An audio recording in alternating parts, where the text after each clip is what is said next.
Zëvendës kryeministër i parë në vend të Izet Megjiti do të jetë Bekim Sali i Partisë Alternativa. Këtë e konfirmoi zëdhënësi i Vlenit Driton Sulejmani, i cili u shpreh se Sali në atë pozitë do të jetë si përfaqësues i koalicionit dhe jo i partisë, ndërsa për ndryshimet e tjera kadrovike tha se do të vendosin në mënyrë shtesë. Ne vetëm se jemi duke funksionuar si Vlen, të gjithë ministrat momental që janë e kanë përfaqësuar Vlenin jo subjektet e tyre politike dhe e tillë do të jetë situata edhe pas tyre zgjedhjeve. Zotri Bekim Sali do të jetë zëvendës kryeministri i parë që do përfaqësoj Vlenin, kurse sa i përket çështjeve tjera kadrovike ende nuk ka ndonjë vendim konkret dhe do të shohim në ditët në vijim se çka do të ndodhë. Sulejmani komentoi edhe qëndrimin e zëdhënësit të Partisë Nam Nikola Memov, i cili ka thënë se Vlen e mashtroi vëmëron në Shkup dhe nuk ka votuar për Orce Gjorgjevskin.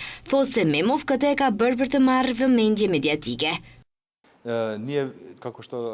Vlen aktualisht është forca e dytë politike në vend dhe si e tillë ne besojmë se nuk mund ta zbresim diskursin në nivele të këtilla. Kjo është edhe një përpjekje e zëdhënësit të Znamit për të tërhequr vëmendje mediatike 2 ditë pas zgjedhjeve dhe nuk duhet të merret seriozisht. Ndërkohë edhe vetë Memove përmirësoi veten. Në një status të ri thotë se atë që e ka thënë brëm është qëndrimi i tij personal dhe jo i partisë.